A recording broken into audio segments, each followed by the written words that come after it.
Baik, selamat malam teman-teman sahabat Inspiratok yang sudah hadir di hari ini Sabtu malam. Kalau kemarin sudah masalah story terkait dengan karir atau career story, di malam hari ini kita lanjut lagi nih karena banyak yang nanya terkait dengan study story, gimana cara mendapatkan beasiswa full dari kampus di Australia. Kalau kita sering dengar ada beasiswa dari LPDP, beasiswa dari AAS atau Chevening, Fulbright, atau kementerian-kementerian kayak VETA di Kemenq atau Mora di Kementerian Agama. Nah, ini kita kedatangan nih gestar kita yang akan lulus insya Allah tahun depan. Kita Amin. doakan ya. Ada Mas Bagio. Assalamualaikum Mas Bagio. Salam warahmatullahi wabarakatuh. Makasih udah diundang ke channel yang hits maksudnya. Waduh. Oke, jangan lupa juga nih Mas Bagio ini beliau juga pengajar ya kan, aktif di penelitian masalah pajak, juga aktif memberikan banyak coaching pajak, international trade, juga masalah bisnis economics, dan sekarang ini beliau sedang ambil studi PhD di UTS Sydney. Nah, yang belum tahu UTS itu apa, ini bukan ITS Surabaya ya, karena ada yang juga bilang, Mas ini kok ada ITS Mirip-mirip. Surabaya, itu bukan ITS, UTS ya. Nah, Mas Bagio, sebelum kita nanti bahas untuk bikin proposal yang menjual, how to love our research, boleh ceritain dong, kan katanya nih ya, info dari detik.com, Mas Bagio sempat tertolak untuk AAS. Ini mumpung banyak juga teman-teman yang broken hearted, ya Patah Mas, hati. aku gagal di AAS, gagal di LPDP. Itu kitanya gimana Mas, waktu pas nge-apply di AAS untuk atau LPDP PhD gagal, aduh gimana rasanya tuh? Ya, saya kebetulan nggak pernah coba LPDP ya, jadi Mm, belum tahu rasanya kalau LPDP. Jadi baru nyoba AS satu kali mm, waktu itu. Kebetulan kalau di AS kan kita harus sekaligus cari supervisor ya. mm. Jadi apply beasiswa sekaligus cari supervisor paralel gitu Oke. kan. Mm, Jadi nanti berbarengan. ketika sudah progresnya udah lanjut ke interview atau ke yang lain itu sudah punya supervisor Mm. idealnya ya dan sudah punya letter of acceptance gitu. Iya.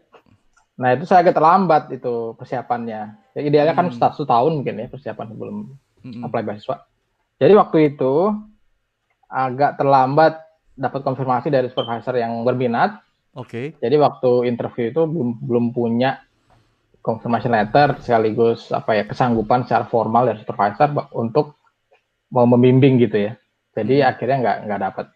Padahal waktu itu sudah ada supervisor di 3 kampus yang oke mau bimbing Oke.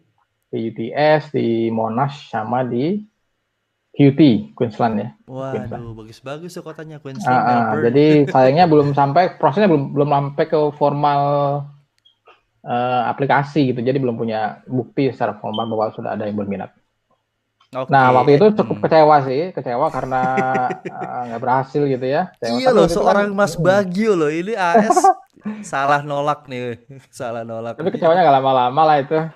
Karena kebetulan waktu itu juga deketan waktu itu dipromosiin ke Palopo. Oh iya, sempat Jadi lihat. lagi Oke. enjoy-enjoynya menikmati suasana baru di Palopo pedesaan gitu ya. Nah, saya kasih kabar kan ke supervisor yang berminat tadi, yang 3 kampus. Yang di Monash sama di QT bilang ya try again next year gitu ya. Jadi mereka Oh, bilang gitu. nggak mau, udah sampai sini aja gitu. Nah yang di UTS menawarin, ya udah saya usahakan pakai beasiswa yang available di UTS. Karena kebetulan UTS ini salah satu kampus yang banyak sekali ngasih funding buat buat Hmm. researcher, international research terutama ya. Ya sudah, Oke. supervisor yang itu yang ngurusin semuanya ya, dari mulai aplikasi formal sampai funding, supervisor yang di UTS ini yang membantu sampai selesai. Oke, berarti Ya, dapat jadi nih banyak benang juga merahnya ya. banyak. Iya, iya, Hmm. iya, iya, iya, iya, iya, iya. Berarti bener nih teman-teman nih. Jadi ketika gagal di satu sponsor, ternyata kan ada hikmahnya Mas Bagio ya. Ternyata UTS Iya, iya, udah nerima, dia malah bantuin. Itu iya. yang nawarin duluan profesornya atau Mas Bagio yang kekeh, Pak terima dong saya di UTS. Yang dari UTS memang yang paling seperti kayak Salim cerita kemarin ya, yang paling Mm, care, paling apa? Paling keep in touch juga nanya progres gimana gitu. Paling paling mm, tertarik gitu sepertinya ya dengan risetnya. Jadi waktu ngasih kabar juga mereka ya udah kita bantu coba funding dari UTS saja gitu. Kebetulan mm. di UTS cukup banyak fundingnya yang available. Oke, that's good idea nih buat teman-teman yang masih pengen bertanya-tanya, apakah research atau beasiswa untuk riset-riset kayak PhD atau mau sebar riset itu ada nggak dari kampus? Ternyata ada nih buktinya Mas Bagio. Cuman Mas sebelum kita nanti bahas masalah proposal riset, kita Hmm. penasaran nih kalau modal atau bekal untuk menuju PhD kan infonya harus banyak tulisan, publication kayak Mas Salim tuh udah cited berapa ratus orang tuh. Nah, 900. untuk case-nya ya Mas Bagi, apakah emang harus nulis banyak? Karena saya juga tulisannya nggak banyak amat ya, cuma di Warta Bea Cukai, terus Hmm. beberapa artikel, udah. Nah, kalau Mas Bagi sendiri gimana nih? Nggak perlu banyak tulisan, tapi Hmm. kalau kita S1, S2 itu bikin riset Oh atau iya. bikin tulisan Hmm. ya, dan mini tesis pun oke lah. Itu udah advantage banget. Hmm. Karena yang perlu dipastikan di sini, di kampus Australia terutama, itu muridnya, calon muridnya punya experience menulis ya, menulis Oke. ilmiah, akademik. Jadi nggak perlu banyak, satu dua cukup lah kalau kalau uh, punya portofolio riset ya. Hmm. Tapi kalau sama sekali nggak ada pun, kalau tesis atau S1 S2 bikin tesis juga cukup sebenarnya. Iya, iya benar-benar. Iya. Iya, saya buktinya sih sebenarnya.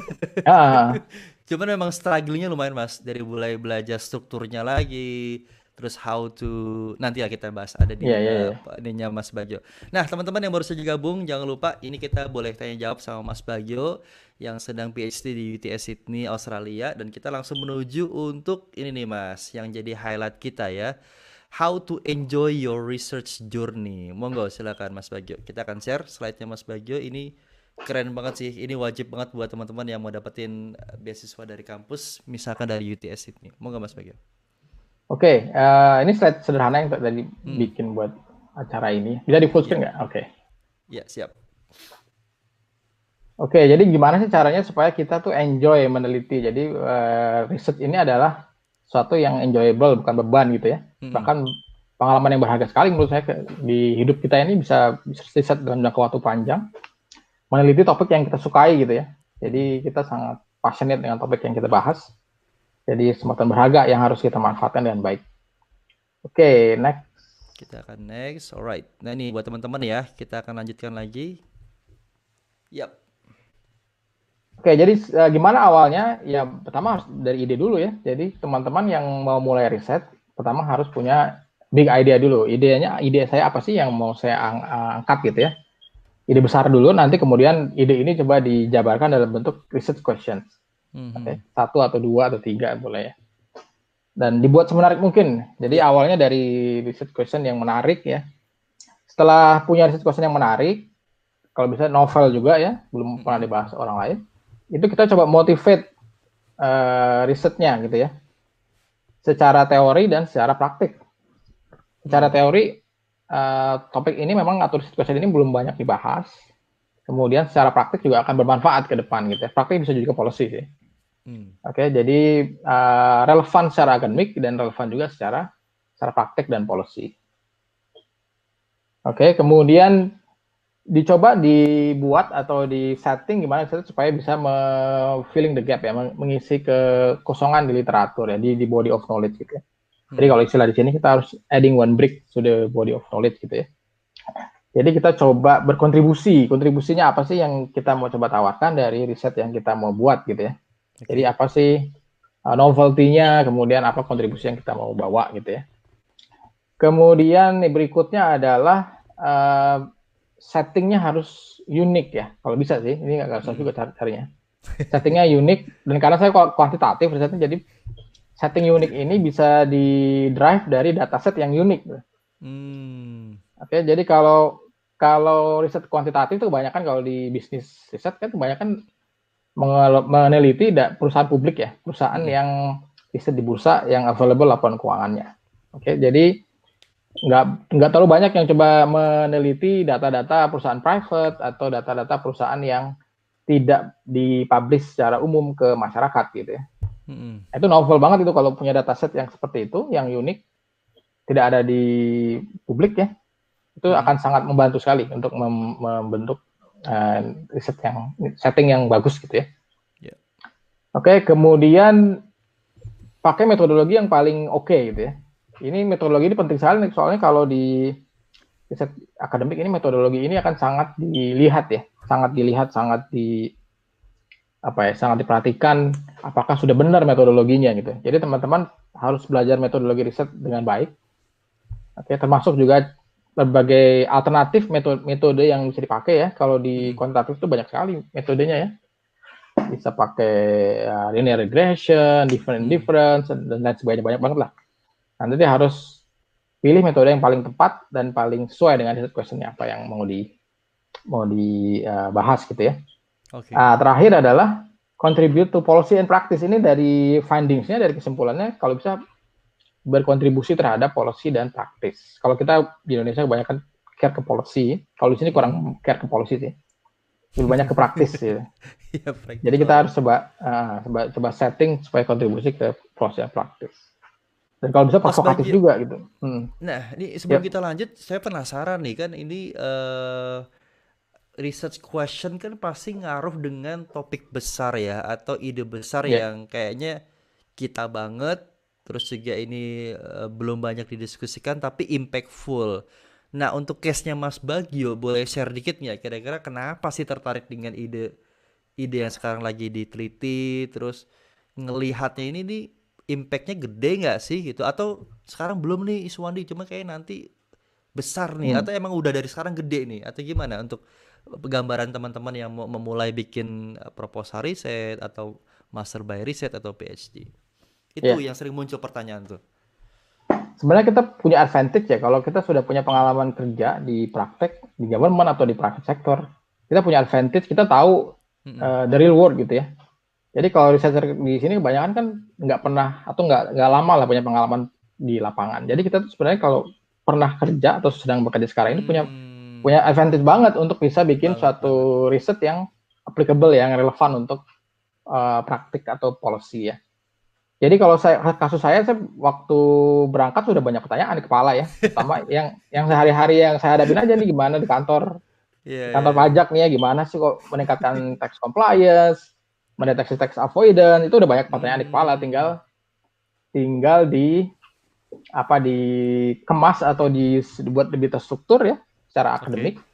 Kemudian nanti juga disinkronkan dengan literatur yang sudah ada, ada literatur yang sudah dibuat untuk bidang itu gitu ya. Menarik. Dan lanjut Mas. Iya. Dan sangat relevan ya kalau masalah pajak, bea cukai, fiskal tuh sangat relevan lah, sangat penting ya. Orang kan sangat perhatian sekali untuk masalah-masalah itu ya. Ya dibandingkan riset yang lain, ya itu juga tips juga ya. Jadi kalau bisa pilih bidang yang impact-nya cukup besar gitu ya, impactful ke policy atau ke praktik. Oke, jangan riset yang mungkin nggak banyak orang yang concern ke situ.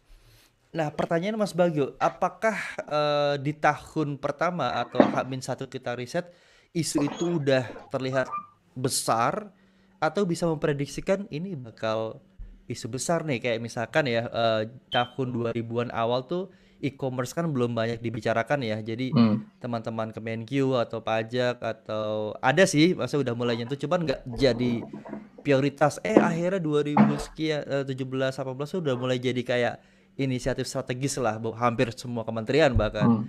Nah, gimana nih, kasih gambaran, apakah iya nih pas saya tahun ini mau bikin proposal ini udah gede nih isunya nih, atau ini udah akan menjadi bola salju tapi belum gede banget? Itu gimana Mas sarannya kalau ada teman yang topik saya bisa nggak sih ini jadi impactful meskipun sekarang belum gitu? Bagus juga kalau bisa memprediksi ya dari tren-tren yang sekarang ada, kira-kira ke depan ini arahnya mau kemana. Misalnya kalau dari tren sekarang kan mungkin ke depannya ekonomi digital akan tumbuh pesat gitu ya. Nah, kalau seperti itu mungkin bisa juga menarik ke depannya. Cuman kelemahannya kalau kita meneliti sesuatu yang sangat baru ya, sangat novel, itu belum banyak literatur yang sudah ada ya. Jadi kita harus start from scratch gitu ya. Jadi kita harus agak berat juga untuk membentuk fondasi teorinya, theoretical foundationnya. Jadi kalau bisa sih kita berangkat atau kita mulai dengan big idea, isu-isu yang besar, yang impactful gitu. Nanti ketika sudah mulai risetnya, kita coba dikemas sesuai dengan literatur dan teori yang sudah ada gitu ya. Jadi nyambung. benar. Nyambung kan dengan teori yang ini. Jadi kita mau pakai teori ini untuk meneliti bidang yang kita mau bahas gitu ya. Menarik nih. Jadi juga Mas Bagio udah kasih tips juga tuh di awal buat teman-teman ya. Dari keseharian pekerjaan kita atau aktivitas profesional kita baik PNS maupun non PNS itu muncul pasti pertanyaan tuh. Oh, tadi kan masalah penghindaran pembayaran pajak, compliance para wajib pajak itu jadi bisa nggak ya dibikin riset akademik? Bisa ternyata kan Bisa. dari literatur yang Ya, ada, praktik di lapangan. Oke, lanjut Mas, kita akan menuju slide berikutnya atau ada tambahan lagi setelah ini? gitu Cukup ya. ya, kita lanjut. Ya. Oke, next. Oke, jadi dari ide besar tadi coba dikemas ya dalam bentuk sebuah riset proposal. Nah, ini sebenarnya modal utama kita kalau mau sekolah PhD ya. Kita punya riset question yang bagus dan dikemas dalam bentuk proposal riset yang menarik. Oke. Nah, dari sini kita bisa akses ke supervisi ya. Jadi punya riset proposal itu kita bisa cari supervisor. Kemudian kita juga bisa cari funding. Dan kita bisa juga dapat exposure ya, walaupun exposure mungkin masih terbatas lah dibandingkan dengan yang sudah publish, jadi yang udah jadi gitu ya. Tapi exposure juga udah ada sih kalau punya riset paper yang proposal yang bagus gitu ya. Jadi pengalaman saya nih, kenapa supervisionnya case saya relatif mudah lah ya dapat supervision, karena menurut saya proposalnya sudah cukup oke lah, cukup menarik gitu ya. Sehingga doable, bisa dilakukan dalam scope yang ada ya di PhD study gitu.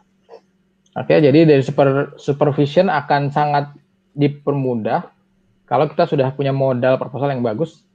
Kemudian funding juga, tadi kan cerita di awal ya, funding kan banyak alternatifnya, jangan terpaku pada satu funding atau dua funding, terus kalau ini gagal kita patah semangat gitu ya. Ya gagal boleh kecewa, tapi jadikan satu stepping stone ya untuk langkah ke depan gitu ya. Apa sih yang kita kurang ya, perbaiki terus maju lagi gitu ya. Jadi funding banyak alternatifnya. Kalau di Australia ini funding yang dikelola kampus ya dan dikelola Department of Education itu belum banyak terekspos ke peneliti Indonesia. Yang banyak itu peneliti dari Bangladesh, India, dan Pakistan, Iran itu ya. IPB lah ya. Dan sebagian Afrika tuh, mereka malah lebih prefer jalur yang akademik ini ya, bukan. Kenapa Mas? Apa karena lebih gede jangan-jangan nih? Aduh, luar biasa. Allowance-nya paling gede jangan-jangan. Sama, kalau allowance sama, karena ada baku tuh standar biaya bakunya kan udah sama tuh antara AS dan yang lain. Kenapa banyak yang jalur ini? Karena relatif lebih direct ya, kemudian lebih fokus ke jalur yang kita mau pakai gitu ya. Kalau kita apply-nya ke Australia Award kan harus mampir dulu ke DEFAT tuh. DEFAT nanti baru hubungkan dengan kampusnya ya. Tapi kalau yang apply yang jalur yang lain ini kan dari kampus langsung ke kampusnya aja urusannya. Oke, jadi sudah lebih simple dan lebih direct gitu ya dengan jalur yang mau dibuat gitu. Mas, berarti sorry nih, berarti fundingnya atau sponsornya sekarang Mas Bagio PhD dari kampus atau pemerintah tapi digelontorkan ke kampus atau apa namanya sih sebetulnya? Kita penasaran nih. Iya, jadi secara umum kalau di Australia ini funding buat beasiswa ya, scholarship itu dibagi dua. Satu dikelola oleh Departemen Foreign Affairs Trade, nanti diarahkannya untuk membangun hubungan internasional Australia ke depan ya. Jadi nanti yang ditarget adalah instansi-instansi lembaga yang membantu hubungan Australia ke depan. Oke, kalau istilah umumnya adalah people to people connection gitu. Kalau ya jalur yang kedua, sebagian lagi itu dikelola oleh Department of Education Australia. Nah, ini memang diarahkan buat riset, benar-benar buat riset, bukan buat international relation atau lain sebagainya. Oke, nah ini disalurkannya ke kampus-kampus. Nanti kampus yang pilih studentnya mana yang mau dikasih gitu ya. Nah, saya kebetulan dapatnya hybrid nih. Namanya sebagian dari pemerintah Australia, Department of Education, namanya IRS International Researcher Scholarship.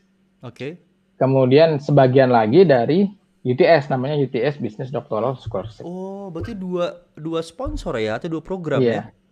Wah, keren sekali nih. Saling membantu lah gitu. Nah, mungkin Mas, yang belum sempat kopi itu apakah Mas Bagio lihat di website dari Kementerian Education tadi atau udah diurusin oleh profesor yang UTS atau gimana nih? Maksudnya untuk langkah mencari funding tadi di luar yang mainstream sponsor AS atau LPDP. Ya, semua kampus punya funding itu ya. Jadi semua kampus at least punya dua scheme beasiswa, namanya ARS dan RTP, Research Training Program. Jadi tergantung mereka mau alokasikan kemana gitu ya. Jadi nanti ini approach-nya harus benar-benar ke supervisor dan supervisornya harus ke atas lagi ke school, graduate school ya, untuk meyakinkan bahwa murid saya ini layak untuk dapat beasiswa gitu ya. Gitu. Jadi kalau kayak saya dulu yang ngarahin supervisor. Jadi nanti wah, tinggal waktu terima kita jadi. Emang waktu pinter kita banget nih Mas aplikasi Bagio. nanti kita aplikasi itu kita disuruh pilih, diklik itu apakah mau dipertimbangkan untuk dapat funding, klik yes, udah gitu aja. Gampang ya ternyata ya. Oke, ini udah ada yang nanya nih Mas Sukman, nanti ya kita jawab ya. Nanti dari namanya apa, terus personal memberikan sesuatu apa. Oke, kita akan bahas dulu slide terakhir dari Mas Bagio, baru kita akan buka tanya jawab ya. Yaitu enjoying enjoying your journey as researcher atau PhD student. Monggo Mas Bagio. Nih selanjutnya kita akan share gimana caranya seorang Mas Bagio dengan tekanan-tekanan dari kampus dan supervisor tetap bertahan. Saya sebelum udah hampir nggak kuat nih Mas, dibantai terus tiap hari Jumat pertemuan supervisor. Oke Mas Oke, Bagio. ini sih pengalaman saya lah yang saat ini sedang saya alami ya, sedang saya lakukan. Jadi kalau gambar yang kanan ini kan ruwet nih ya. Berangkat memberanikan diri mau ambil PhD, terus jalannya ternyata ruwet banget ini sebelum menjadi Dr. Mi gitu. Tapi jalan yang ruwet ini sebenarnya bisa dinikmati lah ya, bisa di enjoy. Mungkin tahun pertama masih belum bisa ya, tahun pertama masih stres-stresnya gitu ya.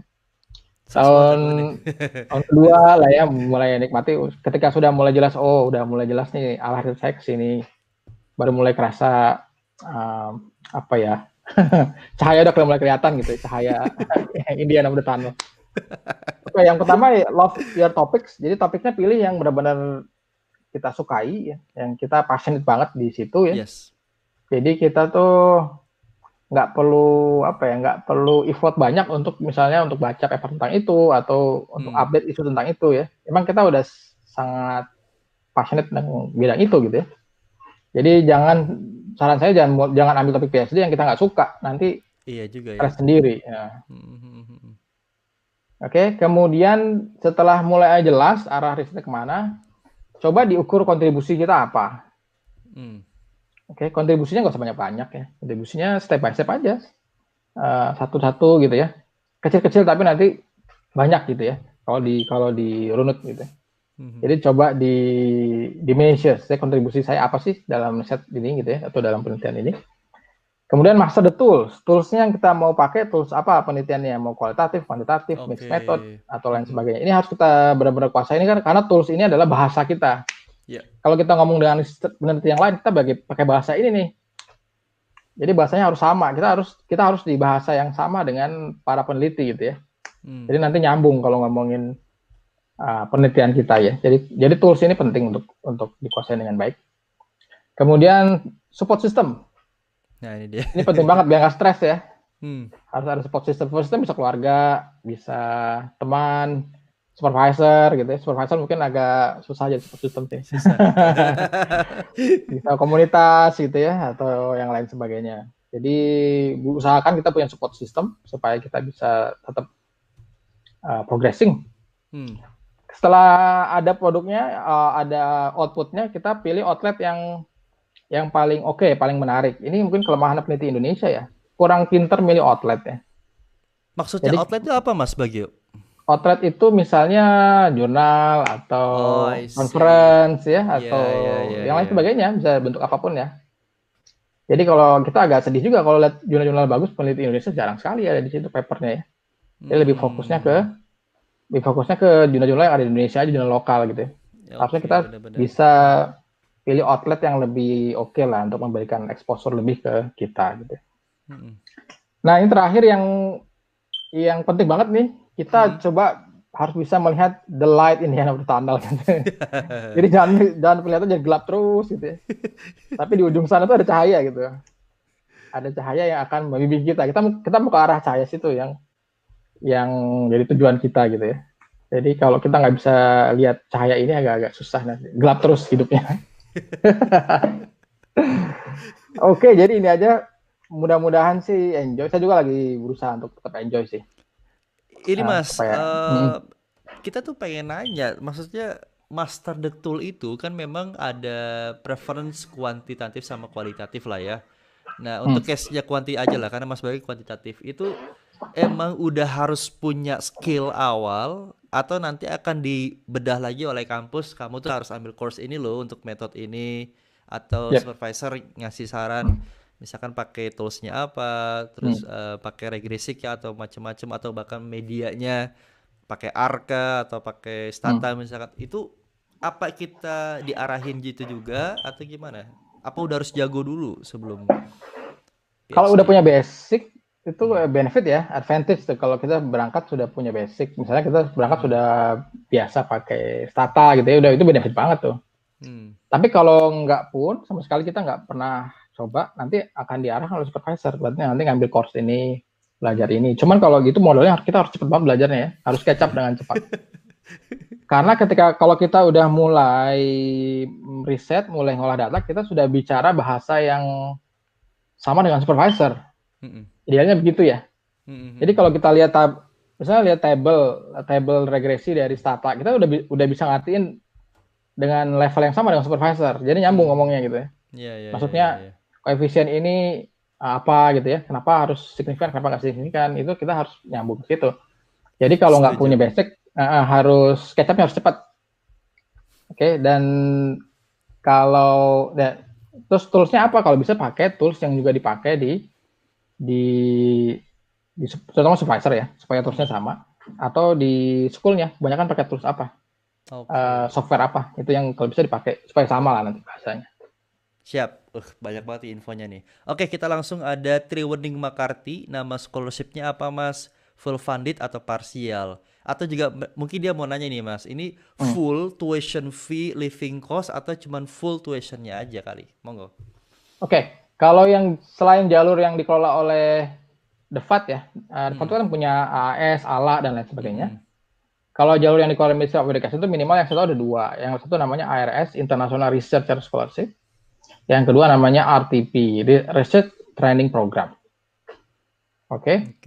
Nah, jumlahnya sama dengan AS, cuma kebanyakan mereka cuma parsial. Jadi parsial tuh nggak cover tuition dan living cost ya. Jadi kalau ARS yang saya dapat ini hanya cover tuition. Tuition aja, oke. Tuition fee. Jadi living cost-nya saya dikasih yang dari UTS, yang UTS Business Scholarship. Oke, kalau RTP kayaknya dua-duanya deh. RTP dua-duanya di cover, tuition dan allowance gitu. Berarti Mas Bagio living cost-nya dari mana? Yang satu lagi, yang dari UTS Business Doctoral. Itu menarik tuh teman-teman tuh. Jadi bisa double Mas ya, nggak cuma satu ya tadi ya. Triple juga bisa. Oh serius? Keren banget. Ada juga yang dapat triple. Ada case-nya teman kita di sana yang dapat triple. Ada. Beuh, kaya raya dong, Sultan dong. Oke, kita lanjut lagi nih.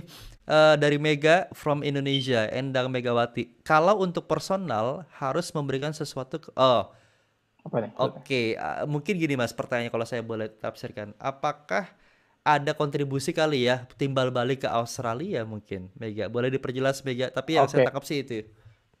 Kalau timbal balik lebih clear kalau jalur yang saya dapat ini. Timbal baliknya apa ya? Publikasi ya, publication. Iya, benar-benar. Jadi kita harus publish risetnya atas nama kampus Australia. Iya ya, mereka untung gede ya. Kita bikinin tulisan ya. Nanti bagian dari publikasinya Australia yang meningkatkan peringkat kampus mereka dan negara, produktivitas negara gitu ya. Jadi lebih clear ininya, jalurnya.